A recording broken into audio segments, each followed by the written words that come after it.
오늘 요한계시록 강해는 13장 11절에서 17절 말씀이 되겠습니다. 거짓 선지자의 등장입니다. 본문 말씀을 봉독해 드립니다. 내가 보매 또 다른 짐승이 땅에서 올라오니 새끼양같이 두 뿔이 있고 용처럼 말하더라. 저가 먼저 나온 짐승의 모든 권세를 그 앞에서 행하고 땅과 땅에 거하는 자들로 처음 짐승에게 경배하게 하니 그 죽게 되었던 상처가 나은 자니라. 큰 이적을 행하되 심지어 사람들 앞에서 불이 하늘로부터 땅에 내려오게 하고 짐승 앞에서 받은 바 이적을 행함으로 땅에 거하는 자들을 미혹하며 땅에 거하는 자들에게 이르기를 칼에 상하였다가 살아난 짐승을 위하여 우상을 만들라 하더라. 저가 권세를 받아 그 짐승의 우상에게 생기를 주어 그 짐승의 우상으로 말하게 하고 또 짐승의 우상에게 경배하지 아니하는 자는 몇이든지 다 죽이게 하더라. 저가 모든 자 곧 작은 자나 큰 자나 부자나 빈궁한 자나 자유한 자나 종들로 그 오른손이나 이마에 표를 받게 하고 누구든지 이 표를 가진 자 외에는 매매를 못하게 하니 이 표는 곧 짐승의 이름이나 그 이름의 수라. 지혜가 여기 있으니 총명 있는 자는 짐승의 수를 세어라. 그 수는 사람의 수니 666이니라. 아멘.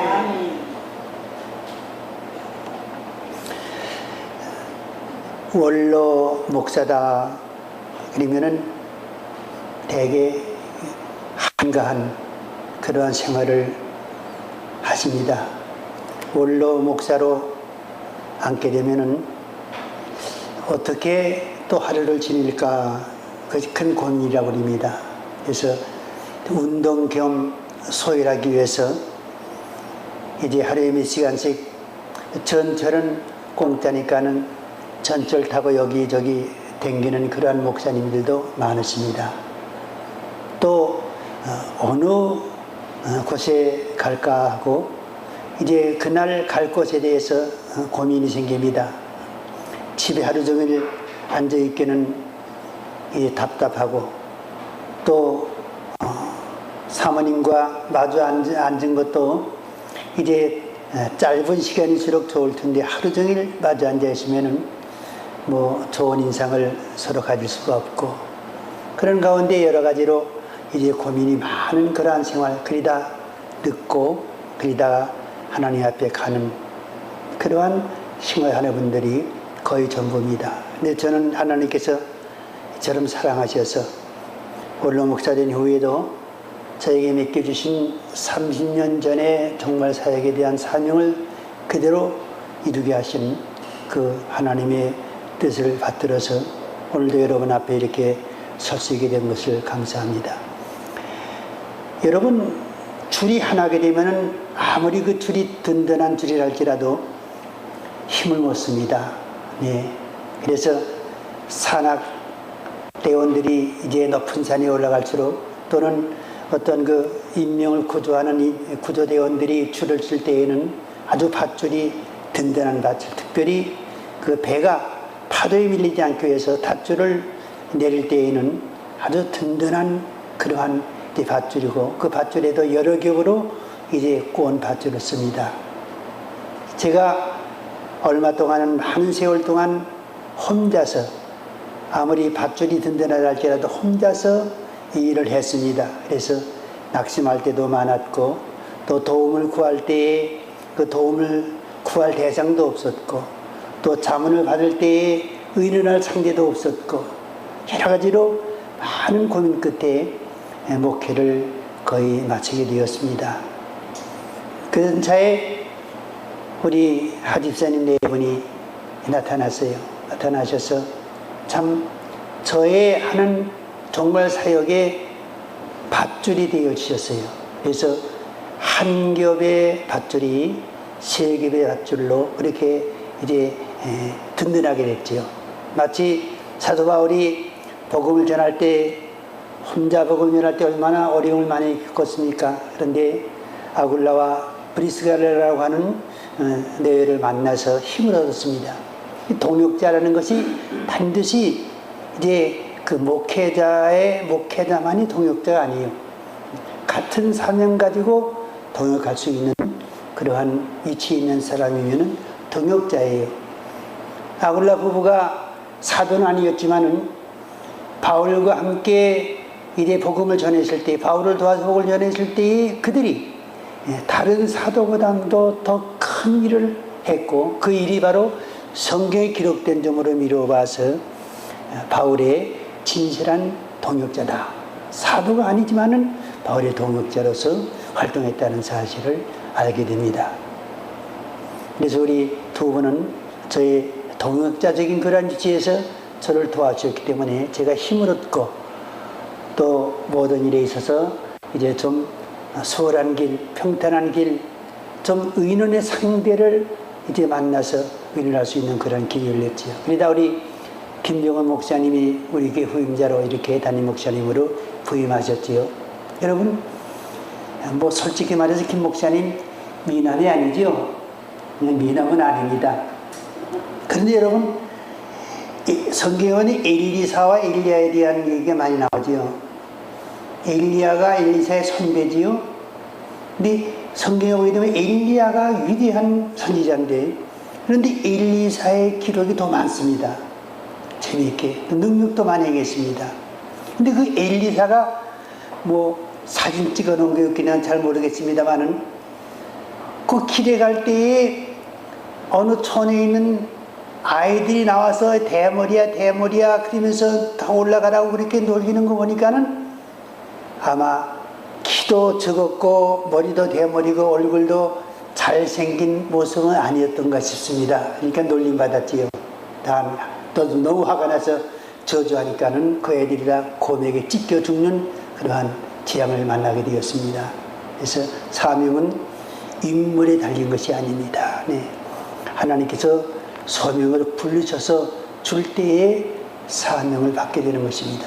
우리 김 목사님 뭐 모든 면에 있어서 앞으로도 더욱 이제 정진하고 연구하고 노력하는 가운데도 훌륭한 목회자의 자질을 발휘하고 또 정말 사역의 사명을 이루시겠지만은 또 제가 뒤에서 저는 이제 우리 김 목사님 잘 양육시켜서 우리 시찰이나 노예적으로도 큰 목사로서 활동할 수 있게 하는 그런 밑거름이 되고 우리 교회도 어떻게든지 자리 잡고 정상적으로 또 이제 좋은 목회의 길이 평탄하게 열려서 훌륭한 목회자로서의 성공의 터로 삼고 또 정말 사역에 있어서 우리 교회가 끝까지 밤중설이 사역회를 이끌어 나가는 지도적인 교회로서 우리 목사님이 그것을 인도해 나갈 수 있는 그러한 이제 자격과 실력을 가지고 정말 사역을 감당할 수 있는 그러한 목자가 되기 위해서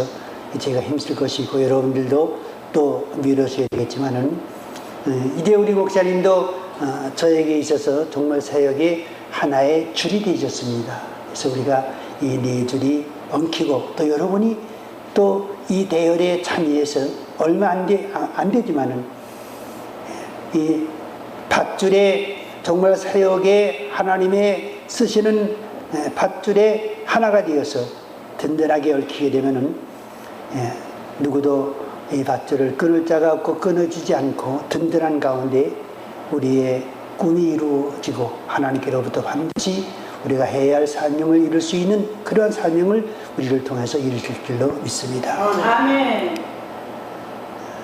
제가 이제 앞으로 한 4, 5년이 있게 되면은 80일이지요. 그래서 모세가 아마 80살 때부터 80살에 부르심을 받았다. 모세와 연결시키는 것은 아니지만은 하나님께서 본격적으로 우리의 정말 사역을 이제 참 세계적인 비전을 가지고 이룰 수 있는 그러한 시기를 제가 이제 넉넉 잡고 이제 80으로 잡습니다. 또 우리 박 지사님 너무 실망하는 가운데 또 오늘 자리는 올지 모르죠. 너무 지금 기다리는 것도 너무 지친데 80까지 그러면 뭐 앞으로 4, 5년 동안 아이고 걱정 마세요. 기다리는 것도 훈련이고 또 기다리는 가운데 우리 소망에도 든든해지고 또 기다리는 재미도 큽니다. 오늘 이제 그 계시록 13장을 제가 새벽기도 때 묵상하면서 거짓 선지자의 땅에서 올라온 거짓 선지자에 대한 말씀을 좀 묵상하는 가운데 새로운 것을 느꼈어요. 이 거짓 선지자, 이 땅에서 나온 짐승, 성경에는 짐승에 대해서 둘로 구분합니다. 바다에서 나온 짐승은 적그리스도다. 땅에서 올라온 새끼양처럼 생긴 짐승이 있는데 이제 거짓 선지자다, 이렇게 나옵니다. 근데 이 짐승이라고 하는 것은 원 적그리스도에게 적용될 말입니다. 근데 거짓 선지자에게 짐승이라고 하는 표딱지를 붙여주었어요. 이것은 큰 의미가 있습니다.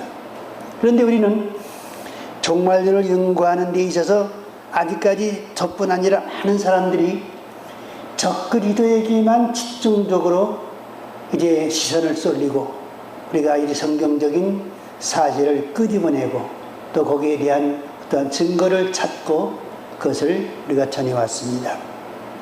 그런데 제가 묵상하는 가운데 이 거짓 선지자, 땅에서 올라온 짐승인 거짓 선지자의 존재야말로 인류의 마지막에 짐승이 42달 동안의 정권을 잡고 이제 제5제국을 제 패권을 잡고 다스릴 그러한 사탄의 대리자인 이 짐승 적그리스도보다 적그리스도 못지않게 또 중요한 역할을 하는 그러한 하나님의 대적자가 바로 이 땅에서 올라온 짐승이 적그리스도 거짓 선지자라는 짐승이다. 이 짐승은 땅에서 올라온 짐승인 거짓 선지자는 바다에서 올라온 짐승인 적그리스도 못지않게 아주 중요한 인물로 대리되고 또 이제 정말의 중요한 역할을 하며 그 운명도 또 그 권능도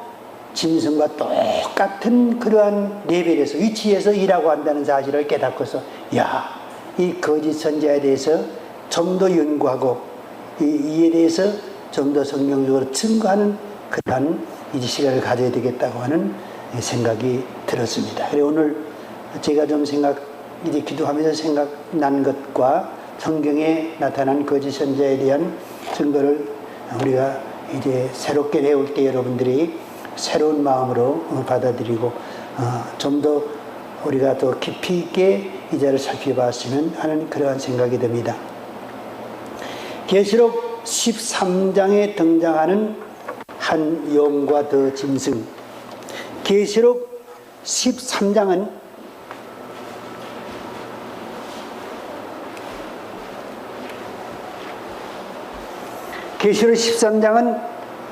주로 후 3년 반에 활동할, 물론 전 3년 반부터 등장하는 인물들이지만은 후 3년 반에 전 인류를 지배하고 그들에게 짐승의 표를 줌으로써 인류를 이제 자기들과 똑같이 둘째 사망에 휩쓸어 넣는 그러한 멸망의 자식들, 대표인 적그리스도와 거짓 선지자가 등장하고 그들이 어떻게 인류를 미혹하고 인류에게 짐승의 표를 주는가에 대한 그러한 이제 종말적인 계시를 담고 있는 장이 바로 계시록 13장입니다.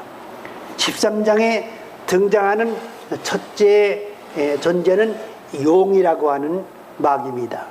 이 용은 뱀을 확대 해석한 것인데 바로 이 용은 마귀의 상징적인 표현입니다. 그래서 성경에서 용이라고 말할 때에는 바로 사탄을 가리키는 것이라고 생각하면 됩니다.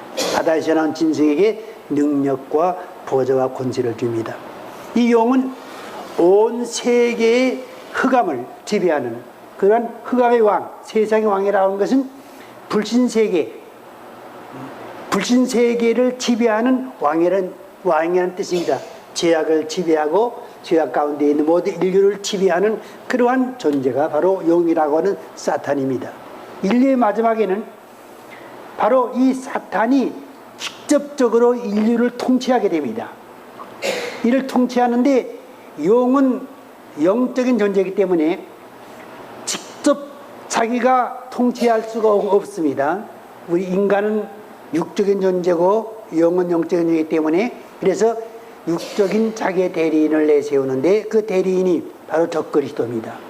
적그리스도 하나가 아니라 대리인이 바로 둘이라고 하는 사실을 이제 성경은 말씀해 주고 있는데, 바로 적그리스도와 거짓 선지자가 그 위에 속한다고 하는 사실입니다. 이 영은 하늘의 전쟁에서 땅으로 내어 쫓깁니다. 계시록 12장에 보게 되면 하늘에 전쟁이 있으니 미가엘과 그의 사자들과 용과 그 사자들로 전쟁을 일으키다가 결국 미가엘에게 당하지 못하고 땅으로 내어 쫓깁니다. 마귀가 지금은 이 용 사탄이 이제 이 세상에서 우리 인류를 지배하는 것이 아니라 공중 권세를 잡은 공중의 그 권세의 보좌에서 이제 절대적인 그러한 권능을 가지고 인간의 죄악 세상을 이제 관장하고 있습니다. 그런데 하나님께서 7년 환란 중에 그 공중에 있는 권세자 영을 내어 쫓습니다. 그래서 내어 쫓겨서 세상으로 내려오게 됩니다. 세상으로 내려오면서 계시록 9장에 무정의 열쇠를 열고 거기서 자기의 부하인 무정의 악령들을 세상에 내놓음으로써 모든 악령들을 총동원해서 그것이 하나의 황충의 때가 되어서 불신자의 마음속에 들어가게 함으로써 다 영적인 자기 지배하에 들어가게 하는 것입니다. 그래서 하나님의 교회를 대적하게 됩니다. 이자가 두 짐승을 직접 조종하게 됩니다. 이 땅으로 내어 쫓긴 후에 바로 이제 적그리스도와 거짓 선지자를 직접 조종함으로써 세상 지배의 실권을 행사하는 것입니다. 그 다음에 바다에서 나온 짐승, 용은 하늘에서 내어 쫓겼습니다.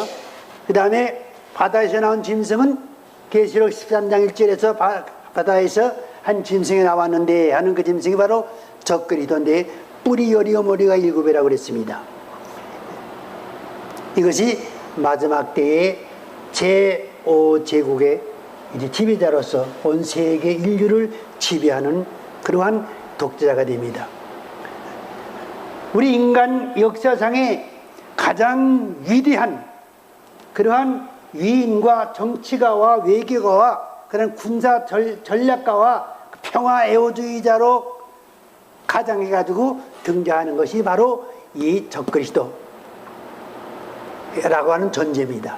그래서 그의 모든 계율과 또 그가 갖고 있는 권능을 가지고 결과적으로 세계를 지배하게 됩니다. 이자가 종말에 이르겠다고 예언된 대적하는 자 적그리스도입니다. 바다에서 나온 짐승이 용의 지배를 받고 42달간 세계의 통일 정부를 수립하게 됩니다. 용이 이자 속에 들어가서 이자를 지배합니다. 영적으로 지배합니다. 그래서 이자는 용의 능력과 권세와 보좌를 가지고 42달 동안 세상을 지배하게 됩니다. 이 용의 생각과 용의 능력, 권세, 보좌를 가지고 이 세상을 지배하기 때문에 42달 동안을 이자를 당할 자가 이 세상에 하나도 없습니다. 그래서 통일정부를 수립하게 되고 이자가 결국 세계 통일정부의 지배자가 됩니다. 그러나 이자는 재림하신 주님에서 아마겟돈에서 생포되어 산채로 지옥에 들어간다고 그랬습니다. 그 다음에 세 번째로 등장하는 그러한 짐승이 땅에서 올라온 짐승입니다. 짐승이라고 하는 이것은 바로 적그리스도와 직접적으로 연결된 존재라는 뜻인데, 땅에서 올라온 짐승은 용과 짐승의 권세로 활동을 한다고 그랬습니다. 용, 사탄과 짐승, 적그리스도와의 두 존재의 권능을 가지고 용으로부터도 권능을 받습니다. 짐승으로부터 능력, 권능을 받습니다. 그 권능을 가지고 활동하기 때문에 이 땅에서 올라온 짐승, 거짓 선지자의 능력과 권능은 오히려 이 짐승, 적그리스도보다 더 능력이 있을 수도 있고 강할 수도 있고 또 이제 더 강력한 그러한 권세를 가지고 활동할 수가 있다고 볼 수 있습니다. 이자의 이름을 성경에서는 거짓 선지자라고 했습니다. 대개 선지자라고 그러면 교회와 연관이 되지요.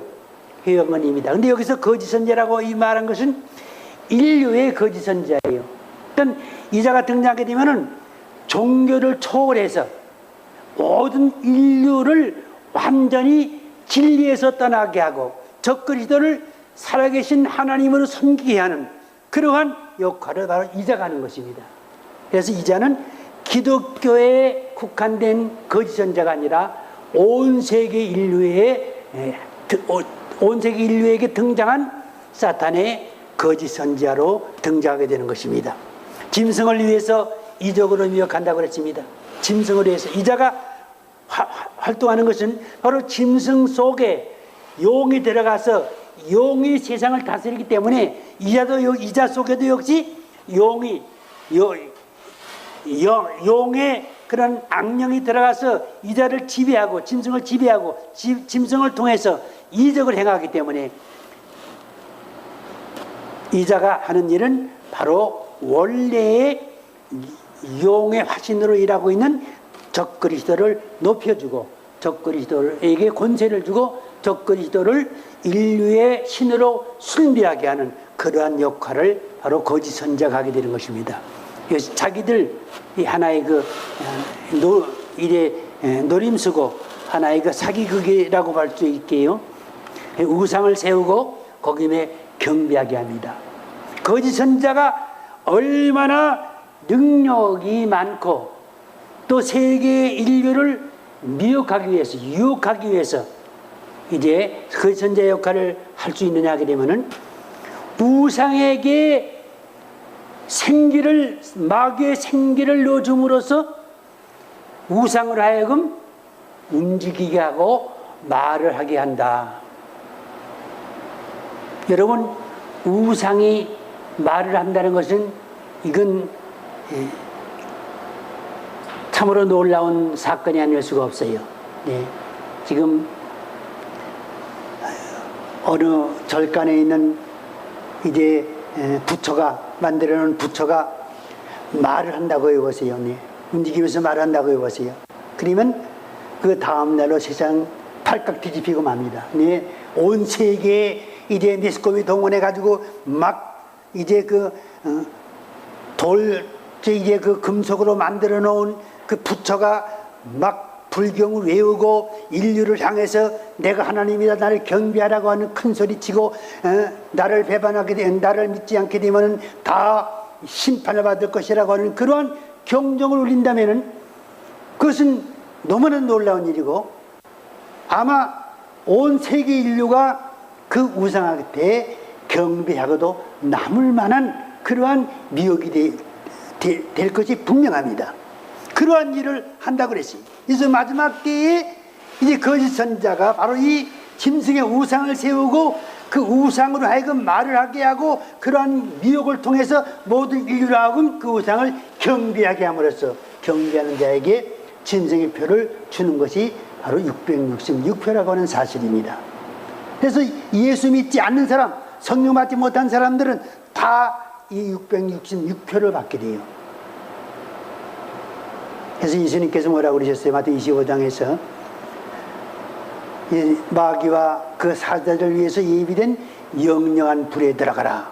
이 바로 그 짐승의 표 받게 되면 마귀와 그 사자를 위해서 그 예비된 영영한 불, 둘째 사망에 들어가는 심판을 받게 되는 것을 말합니다. 이자가 주축이 되어서 짐승의 표를 주게 됩니다. 이자 역시 처음 나온 짐승과 함께 아마겟돈에서 채를 맞게 됩니다. 이자의 등장도 짐승과 함께 등장하는데 짐승은 바다에서 나오고 이 거짓 선지자는 땅에서 올라오고 이자와 함께 이제 활동하는데 이자가 등장할 때부터 같이 활동하는데 후 3년 반에는 특별히 사탄의 능력과 권세를 가지고 이 가지가지 이적을 행하는데 우상을 세우고 말을 하게 하고 경배시키는 일을 하게 됩니다. 그리고 마지막도 역시 짐승과 이 짐승 거짓 선지자와 적그리스도가 함께 둘이 다 함께 한날 한시에 예수님에 의해서 생포되어서 둘째 사망에 던져지는 그런 심판을 받게 된다고 말씀해 주는 것입니다. 계시록 13장에 등장하는 한 용과 짐승에 대해서 이 세 짐승에게 숨겨진 비밀이 있습니다.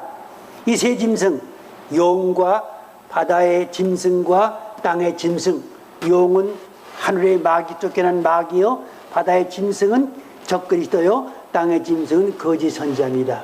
이 셋은 셋이면서도 하나입니다. 이 존재는 셋으로 나누지만은 영으로는 용이 다 지배하고 있습니다. 바다의 짐승과 땅의 짐승을 다 지배하고 있어요.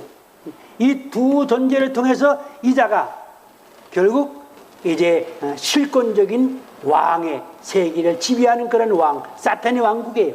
제5제국은 사탄의 왕국입니다. 그래서 사탄의 왕국에 속한 자는 사탄의 표를 받는데 그 표가 바로 짐승의 표가 되는 것입니다. 종말에 이 세상에 그들의 제국을 세우게 됩니다. 이 나라가 5제국이죠. 그러면 용은 피조세계의 왕으로서 육을 상징합니다. 우리가 짐승의 표라고 할 때에는 666이라는 말을 씁니다. 그 666이라는 숫자의 의미가 무엇이냐? 6은 피조물 중에 대표격을 말합니다. 하나님은 엿새 동안에 세상 만물을 창조하시고 이르는 날에 안식하셨다고 그랬습니다. 6은 이 세상의 피조세계를 가리킵니다. 피조세계. 이 세상에 육에 속한 이 세상은 다 하나님의 심판을 받습니다. 그래서 하나님은 예수님 우리에게 너희는 이 세상에 속한 자가 아니다. 육에 속한 자가 아니라고 그랬습니다. 우리는 땅에 속한 자가 아니요 하늘에 속한 자라고 그랬어요. 너희 이름이 하늘에 기록된 것으로 기뻐하라고 그랬습니다.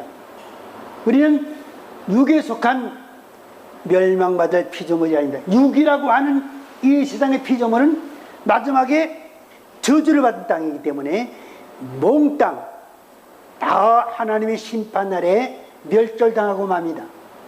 7개의 대절 심판 때에 피조물인 육이라는 존재는 다 사라져버리고 맙니다.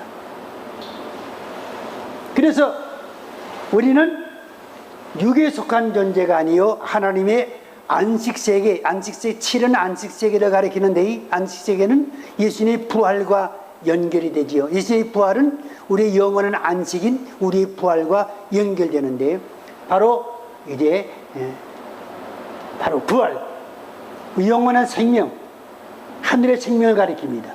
그래서 우리는 육에 속한 존재가 아니요 7에 속한 존재입니다. 육에 속한 존재, 이 세상의 피조세계에 속한 존재는 모두 예수님의 재림 때에 하나님의 심판에 의해서 멸망을 받습니다. 심판을 받습니다. 그래서 7에 속한 존재가 되어야 됩니다. 우리가 예수를 믿을 때에 6의 자리에서 7의 자리로 옮겨지게 됩니다. 그래서 요한복음 5장에서 사망에서 생명으로 옮겼느니라 하는 것은 6에서 7로 옮겼다는 뜻입니다. 우리가 예수 믿고 성령으로 거듭나는 그 거듭나는 사건이 바로 6의 존재에서 7의 존재로 옮겨지는 그러한 이제 역사적인 순간이에요. 6의 존재 하나는 심판을 받는데 6의 존재 중에서 피조세계 왕으로 6을 상징하는데 바다의 짐승은 용은 바로 영적인 세계도 피조세계지요. 영적인 세계, 타락한 영적인 세계를 가리킵니다. 타락한 영적인 세계의 왕은 바로 사탄인 용입니다. 그리고 용의 사자들인 악령들, 사탄의 부하들입니다. 이러한 피조세계에 타락한 그러한 영적인 세상의 왕은 바로 용입니다. 그래서 피조세계 왕으로서의 육을 상징하는 용을, 첫 번째 육은 바로 용을 가리킵니다. 두 번째 육은 바다의 짐승, 적그리스도를 가리키는데 이 바다의 짐승은 세상의 왕으로 등장합니다. 온 세계를 42달 동안 완전히 지배하는 지배자로서 인간 세상의 왕으로 등장합니다. 멸망받을 왕이에요. 그리스도인과는 상관이 없습니다. 멸망받을 모든 사람들의 왕으로서 등장하는 인물이 바로 적그리스도입니다. 그래서 적그리스도가 바로 666의 가운데 6에 속한 존재입니다. 그 다음에 땅의 짐승은 거짓 선지자인데 영계 대표자로서 육을 상징합니다. 인간은 영적인 존재입니다. 그렇지만 타락한 영적인 존재인데 영을 육신뿐 아니라 영까지도 완전히 지배해야 완전히 사탄의 소유물이 되게 되는 것입니다. 그래서 영을 미혹해서 이제 사탄의 사상으로 이제 만들고 사탄을 섬기게 하는 그러한 미혹의 영의 역사가 바로 땅의 짐승이 하는 일입니다. 그래서 이 자는 바로 666의 세 번째 육에 속합니다. 그래서 666, 이 통치가 바로 이 사탄의 삼위라고 볼 수 있는, 삼일체라고 볼 수 있는 사탄과 적그리스도와 거짓 선자의 통치를 가리키는 겁니다. 666은 바로 사탄의 통치인 인류의 마지막 시대를 가리키는데 바로 그 시대에 사탄의 존재의 표식으로서 받는 것이 사탄에게 경배되게 주는 표인데 그 표가 짐승의 표요 666표인 것입니다. 하나님께서는 구원받지 못한 사람들을 다 심판하시기 위해서 이제 용에 속한 666표를 주게 하는 일을 허용함으로써 이제 사탄으로 하여금 이제 적그리스도와 거짓 선지자를 통해서 이러한 일을 적그리스도를 통해서 세계를 지배하고 거짓 선지자를 통해서 또한 미혹하게 하는 그러한 일을 허락하신 것입니다. 이 셋이 하나가 되어 666 정권을 세우고 다스리게 되는 것입니다. 이게 제5국입니다. 5제국입니다. 종말에 받는 666표는 이러한 정권에 속한 백성의 표로서 이 표를 받는 자는 이들과 함께 영원한 불못의 심판을 받게 된다고 하는 것이 말하자면 요한계시록의 최종적인 경종이에요.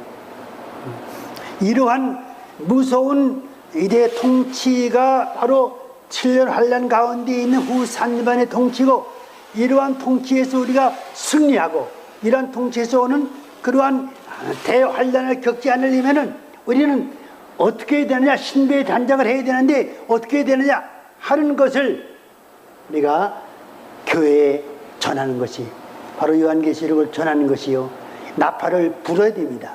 그래서 하나님 정말 사역의 사명 가진 그 하나님의 종들의 사명이에요. 그렇지 않고서는 이제 이 모든 교회뿐 아니라 하나님의 백성들이 이러한 표를 받게 되고 멸망할 수밖에 없는 그런 운명에 처하게 될 것입니다. 거짓 선자의 비밀에 대해서 다른 짐승이라고 그랬어요. 땅에서 다른 짐승이 나온다 그랬는데 이 다른 짐승이라는 것은 바다에서 나온 짐승과 구별된 짐승이라는 뜻입니다. 적그리스도는 바다에서 나온 짐승인데 바로 거짓 선자는 다른 짐승이다. 땅에서 나온 짐승이다. 우리가 이 바다에서 나온 짐승과 땅에서 나온 짐승을 구분하기가 그 권세에 있어 구분하기가 어렵지만은 그의 하는 활동에 있어서 우리는 쉽게 구분할 수가 있습니다. 성경에 그 모습이 나와 있습니다. 이자의 모습에 대해서 새끼양처럼 생겼다고 그랬습니다. 새끼양처럼 생겼다는 것은 거짓 선지자의 위장들의 모습을 가리킵니다. 그래서 온 인류에게 새끼양처럼 보입니다. 이 거짓 선지자가 외치는 것이 아주 인간의 생각하기에 아주 정의롭고 또 인간의 지식으로 생각하기에 아주 합당하고 또 이제 이가 행하는 모든 능력과 권능과 모든 이적이 바로 세상 사람들을 깜짝 놀랄 만한 그러한 기적을 행하기 때문에 이자야말로 참 하나님의 능력을 행하는 그러한 참 선지자의 모습을 보여줍니다마는 그러나 그는 이제 그러한 선지자가 아니라, 인류에게 소망을 주고 생명을 주는 그러한 선지자가 아니라 바로 새끼양처럼 생겼지만은 바로 그는 용처럼 말하는 거짓 선지자의 위장된 모습을 가리킵니다.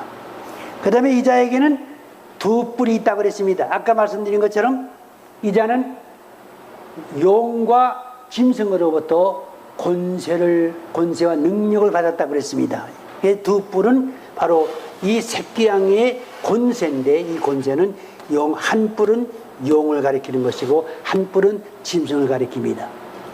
용과 짐승의 권세, 용의 권세를 가지고도 대단할 터인데, 또 용으로부터 받은 짐승의 권세까지, 용 플러스 짐승, 그런 놀라운 권세까지 행하는 것을 볼 때에 너무나도 새끼양처럼 생긴 거짓 선지자의 존재가 뚜렷하고 얼마나 두렵게 이제 우리가 경계해야 될 그런 인물인가 하는 것에 대해서 우리는 잘 알아야 됩니다. 그래서 마지막 때 이 자가 등장을 해요.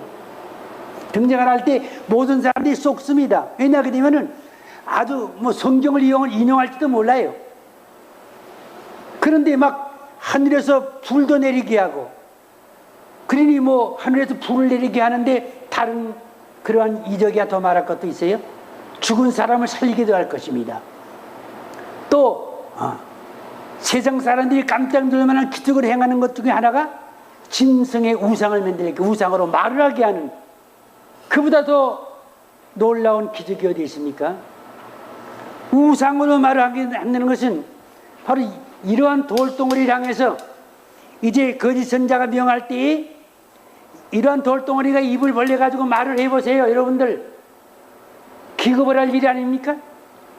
그러한 일을 바로 이 자가 하는 것입니다. 그랬을 때에 모든 인류가 이 사람이야말로 우리 인류가 기대하는 참 선지자가 아니냐, 이 사람이 증거하는 짐승 저 그리스도야말로 우리 인류의 메시아다, 그러한 확신을 주게 됩니다. 그래서 진리를 따르지 않는 사람들로 하나님께서 미혹하게 하기 위해서 역사하신다고 그랬어요. 즉 진리, 예수 그리스도를 믿지 아니하는 사람, 그리스도를 이제 부인하는 사람, 거역하는 사람, 끝까지 말입니다. 여러분, 신앙을 끝까지 지킨다는 것이 굉장히 어려워요. 어떤 사람은 이제 불교 잘 믿는 사람을 만나서 얘기하는 가운데 자기는 어렸을 때 주일학교 나가고 세례 받았다 그러고 그런 사람들 많아요. 왜 그렇게 됐어요? 끝까지 신앙을 지키지 못했기 때문에 그래요. 목사들도 이단에 빠진 사람들이 많아요. 끝까지 신앙을 지키지 못했기 때문에 그렇습니다.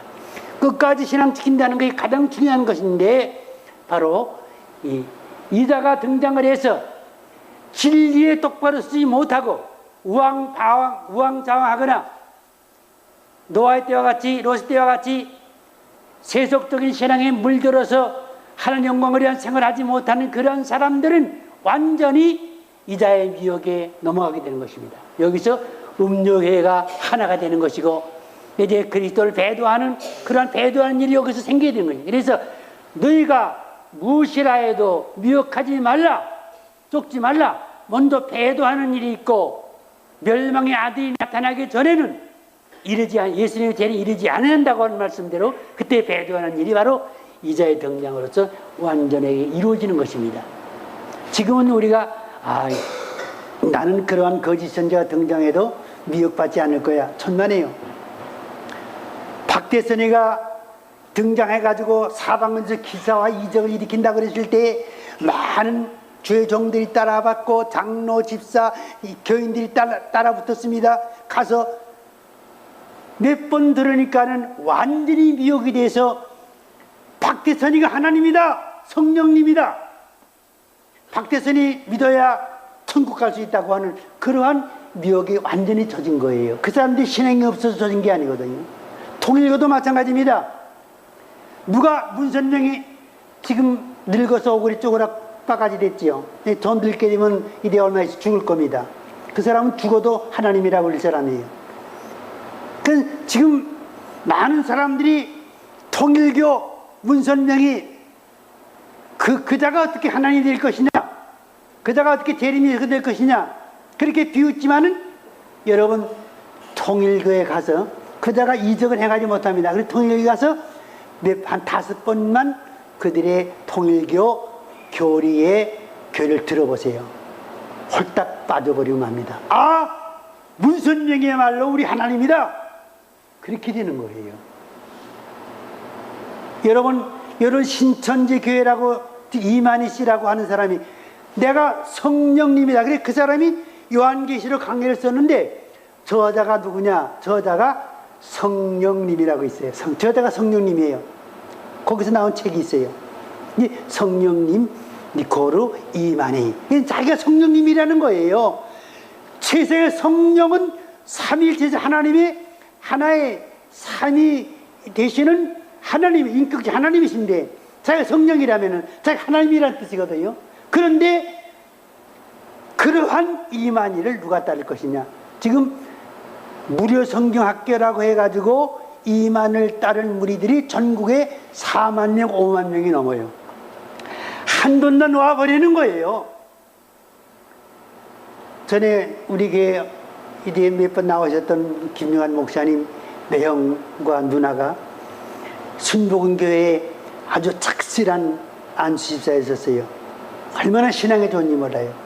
근데 누가 권유해서 그 신천지 교회에 몇 번 나가봤더니 완전히 거기 빠졌어요. 그래가지고 이만희 씨야말로 하나님이신 성령님이다. 그렇게 믿는 거예요. 무서운 거예요, 여러분. 미혹의 영이라는 것이. 그런데 하물며 마지막 때에 사탄의 능력과 권세를 가지고 가진 기적을 행하면서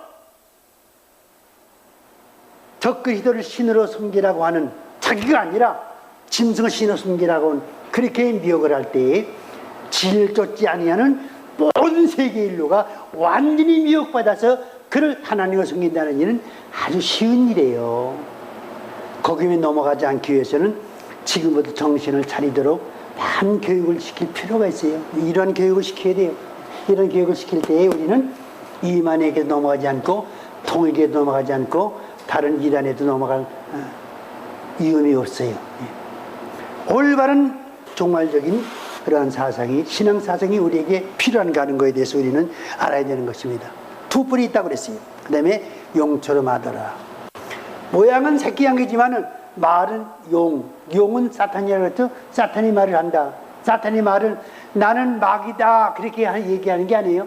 사탄이 말은 진리를 거스릴 때에, 성경 말씀에서 벗어날 때에 그 말은 어떠한 말을 하든지 그 말은 용의 말이에요. 이게 올바른 진리의 말씀, 성경 말씀에서 어긋난 그러한 말을 하는 존재가 바로 새끼양이다. 말로서 분별하는 것입니다. 영의 분별은 말로서 합니다. 그 사람이 하는 말로서 그 사람의 인격이 분별되고, 그 사람의 입에서 나온 말로서 그 사람의 신앙이 분별되고, 그 사람의 입에서 나오는 설교로서 그 사람의 이제 거짓 선지자냐 참종이냐 하는 그러한 진리가 아니냐 진리가 하는 판가름이 나는 것입니다.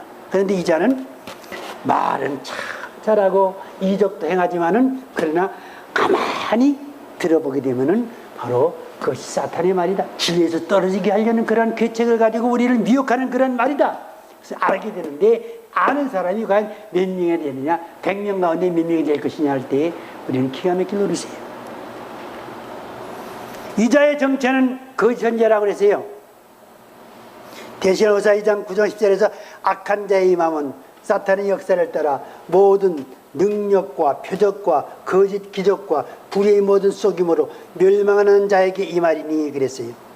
여기 뭐 또 나온 말씀도 있지만은, 여기서 여러분 한번 보세요. 여기서 악한 자는 뭐예요? 악한 자, 불법의 사람, 멸망의 아들, 불법한 자, 곧 적그리스도가 바로 악한 자예요. 그런데 이 악한 자와 그 다음에 나오는 요걸 좀 주의해봐야 돼. 사탄의 악한 자는 어떻게 이 세상에 임하느냐? 사탄의 역사를 따라, 마귀의 역사를 따라 모든 능력과 표적과 거짓 기적과 불의 모든 속임으로 임한다고 그랬어요. 그런데 바로 이러한 역할을 하는 사탄의 역사를 따라 모든 능력과 표적과 거짓과 불의의 모든 속임을 하는데 이 일을 행할 자가 바로 거짓 선지자. 바로 이러한 사탄이 임하고 사탄이 활동할 수 있는 그러한 밑거름이 되고 그러한 토대를 닦아주는 자, 이렇게 해서 이자로 하여금 적그리 자리에 올려놓기 하는 그러한 일은 말하자면은 사탄에서 모든 능력과 표적과 거짓, 기적과 불의의 모든 속임을 하는 자가 바로 거짓 선지자입니다. 땅에서 나온 짐승입니다. 그래서 바로 악한 자와 거짓 선지자가 구별이 어려워요. 구별짓기 어렵습니다. 똑같은 권세와 똑같은 능력을 가지고 미혹을 하기 존재했기 때문에 멸망하는 자들에게 임한다. 하나님의 구원받은 백성들은 건드리지 못합니다. 이미 성령을 거듭난 사람들은 절대로 건드리지 못합니다. 그래서 우리는 주의할 것은 뭐냐게 되면은 거듭난 사람도 멸망받을 수 있다. 거듭난 사람도 진입회를 받을 수 있다고 하는 그런 사람들이 많아요. 아주 은혜롭게 설교하는 부흥사 중에도 구원받은 사람도 멸망받는다고 주장하는 사람이 많은데 그것은 절대 진리가 아니에요. 성경적인 진리가 아니에요. 구원받은 사람은 절대로 타락할 수가 없습니다. 이 칼빈주의의 기본입니다. 왜냐하면 하나님의 섭리 가운데 구원받기로 예정된 백성들은 건드리지 못해요.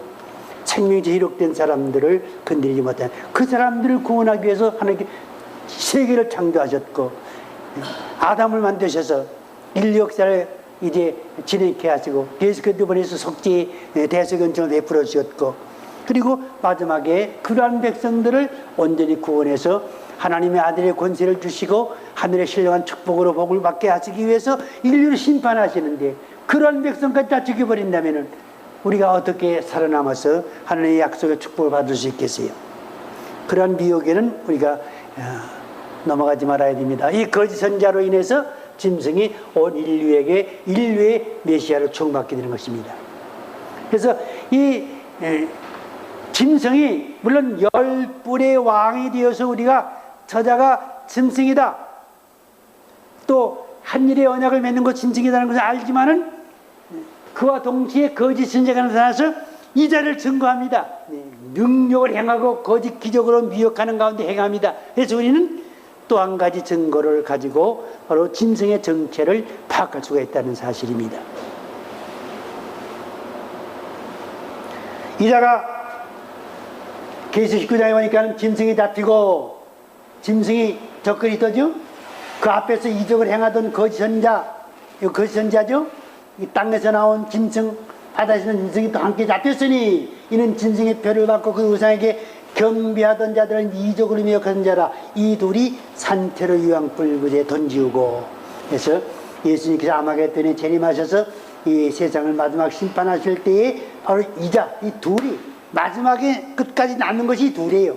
이 둘을 사로잡아가지고 이 둘이 산채로, 둘이 인격적인 존재입니다. 짐승도 한 명이고 거짓 한 명입니다. 둘이 산채로 유황불밭에 던지게 된다고 그랬어요.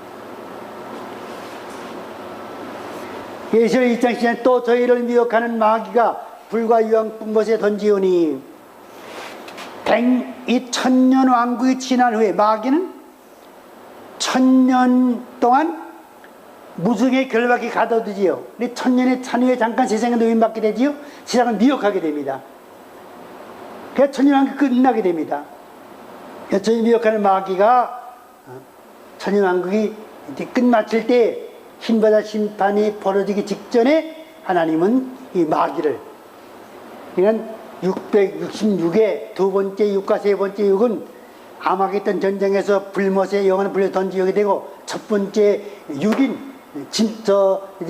용은 사탄은 천년왕국이 지난 다음에 마지막 미혹을 허락하고 난 다음에 불과 유황못에 던지오니, 거기는 그 짐승과 거짓 선지자가 있어 세시도록 밤낮 괴로움하리라. 그 유황못은 1000년 전에 짐승과 적그리스도와 거짓 선지자가 함께 산채로 불못에 던지온 바로 그 자리인데, 거기서 이 셋뿐만 아니라 이를 따랐던 모든 짐승의 표받은 모든 인류가 세세토록 밤낮 괴로움을 당하는 그러한 고통을 받게 된다. 영원한 심판이 이르게 된다고 하는 사실입니다. 두려운 사실이에요. 우리가 이것을 잘 알아야 됩니다. 우리가 종말에 이를수록 올바른 진리에 그간 바른 신앙을 가져야 돼요. 바른 신앙을 가져야 돼요. 네. 그 현재 활동 시절에 오니까는 먼저 나온 짐승의 모든 권세를 짐승 앞에서 행한다 그러지. 먼저 나온 짐승? 먼저 나온 짐승이 누구예요? 어디서 나온 짐승이에요? 바다에서 나온 짐승, 적그리스도예요. 적그리스도의 모든 권세를 짐승 앞에서 행한다. 이것이 마치 그 하나님과 모세와의 관계에 이렇게 좀 정반대적인 그러한 형편이지만은 비유할 수가 있어요.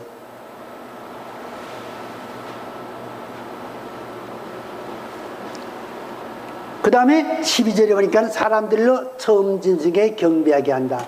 이 거짓 선지자가 하는 일은 자기가 경배받는 일이 아니에요. 예수님이 세상에 오신 일은 자기를 영원하게 드리기 위해서 오신 것이 아니라 아버지를 영원하게 드리기 위해서 오신 거예요. 자기는 희생제물로 속죄제물이 되시기 위해서 오신 겁니다. 하나의 비유적인 예인데, 이 거짓 선지자는 자기가 영광을 누리기 위해서, 자기가 세상을 지배하기 위해서 등장한 존재가 아니라 처음 짐승, 땅에 바다에서 나온 거짓 이제 짐승 적그리스도를 온 인류로 경배시키게 하기 위해서. 경배시켜야 다 자기 자식들이 되거든요. 666표를 받는 것은 경배에 있으니까는. 그 다음에 10절은 큰 이적을 행하되 하늘에서 불이 내리게 한다 그랬어요. 큰 이적을, 이 거짓 선지자의 그 선지자라고 그랬으니까 행적을 못하게 되면은 큰 이적을 온 세계 인류에게 보여주는 거예요. 아마 그때 지금보다 더 이 IT 산업이 발달되어서 이 텔레비전으로 보는 거나 모든 이제 매스컴에서 보는 그러한 일을 통해서 바로 이자가 모든 인류에게 참으로 놀라운 기사와 이적을 보일 것입니다. 근데 매일 아마 이자의 행적이 톱으로 올릴지 모릅니다. 여러분 지금은요, 아이고 민 목사님이 저런 설교했으니까는 내가 저런 사람이 저런 자가 등장할 때에는 내가 꼭 명심해줘야지. 절대로 안 그렇습니다. 군중심리라는 것이요, 예. 이제 전에 그 드라큘라라는 영화를 봤을 때 드라큘라를 연구하기 위해서 말이죠. 드라큘라를 연구하고 드라큘라 죽이고 박멸하기 위해서 이제 드라큘라 성에 들어갔어요. 어떤 과학자가 말이죠. 그랬는데 결국 자기가 드라큘라가 됐어요. 네. 이게 사탄의 이러한 음모에 휩싸이게 되면은요, 사람이 이제 자기 신앙에 좋다고 그리고 지금은 그렇지 않다고 그래도 그때 그런 형편이 놓이게 되면은요, 자기 신앙이 어떤 방향으로 움직일지 모르는 거예요. 미혹을 받습니다. 하늘 불이 내리게 하는 그러한 이적을 행합니다. 14절에서 짐승의 우상을 만들어 사람들을 우상에 경배하게 하라. 짐승의 우상을 만들어서 우상으로 말을 하게 하고, 사람들이 이 뜻을 이해를 못했어요. 그래서 우상으로 말을 하게 한다는 것을 많은 사람들은 실제적인 사건이 아니라고 그렇게 말했어요. 그래서 지금 이 적그리스도가 텔레비전 앞에서 말한다. 근데 옛날에는 텔레비전이 없었으니까는 텔레비전을 하나의 우상으로 보고 거기서 이제 방송 연설하는 그런 적그리스도의 모습을 가르칠 것이다. 이렇게 말해요. 그게 아니에요. 여기서 이적을 행한다는 이적이 나온 것은 바로 여기서 이제 우상을 만들어 말을 하게 했다는 그와 연결시켜 볼 때에 진짜로 우상을 만들어서 우상으로 해서 말을 하게 했다는 사실을 가리키는 거예요. 그러니까 사람들이 놀래가지고 그 우상에게 경배하게 되지요. 그 현재에 의해서 만들어지는 짐승의 우상, 사탄의 생기를 우상에게 부은다. 자기에게도 사탄의 권세가 있기 때문에 그 우상에게 사탄의 생기를 부은다고 그래요. 생기를 넣음에 우상으로 말하게 하고, 아마 이것은 사탄의 권능 중에 하나를 허락하셨다면 가능한 일입니다. 내 우상 경배하기를 거부하는 모든 자들을 칼로 죽인다고 그랬어요. 그러니까 권세, 칼로 죽이는 권세가 이건 짐승으로부터 받은 권세거든요. 이러한 능력은 마귀로부터 받은 것이고 죽이는 권능은 적그리스도인 짐승으로 받은 거예요. 그리고 두 새끼양 같은 두 뿔이 있죠. 모든 자들을 칼로 죽이게 되고 짐승의 표를 받지 않으면 물건의 매매를 금한다. 거짓 이적으로 짐승의 우상을 만들어 세계 곳곳에 세우게 된다. 모든 인류가 이마나 오른손에 666표를 받게 된다.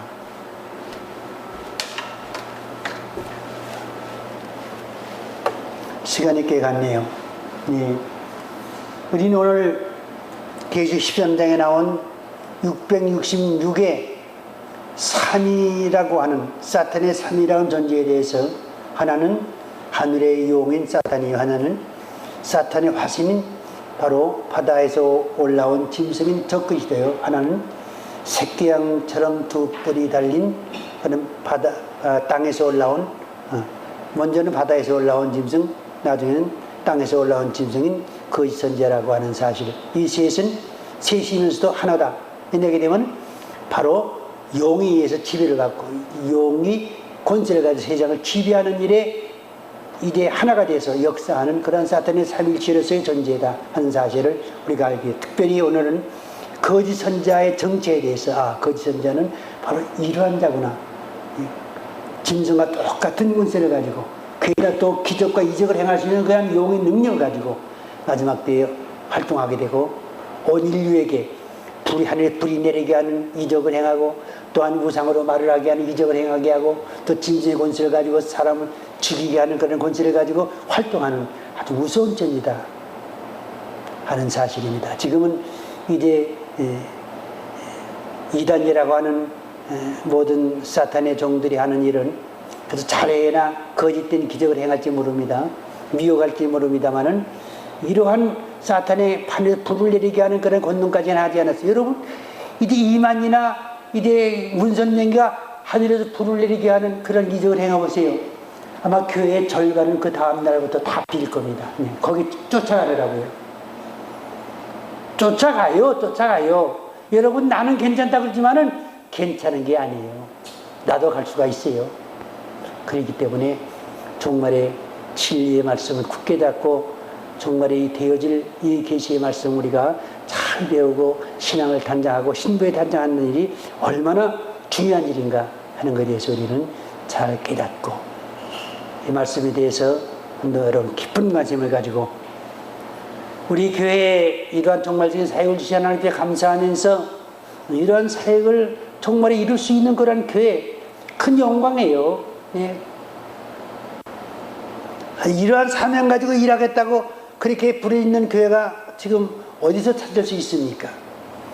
비록 적은 교회요, 또 여러 가지로 어려운 가운데 처한 교회지만은 이런 사명을 위해서 우리가 기도하고 또 이런 사명의 소망, 비전을 가지고 우리가 일한다고 하는 이 사실은 그러한 일을 할 수 있는 그러한 소망이 우리에게 있다고 하는 그런 하나의 하나님의 보장이 되는 것이고 또 하나님의 은혜를 우리가 기다릴 수 있는 그러한 조건이 되는 것입니다. 여러분들 이러한 일에 일당백의 귀한 역사로서 귀한 일꾼이 될 수 있기를 주님의 이름으로 축원합니다. 아멘.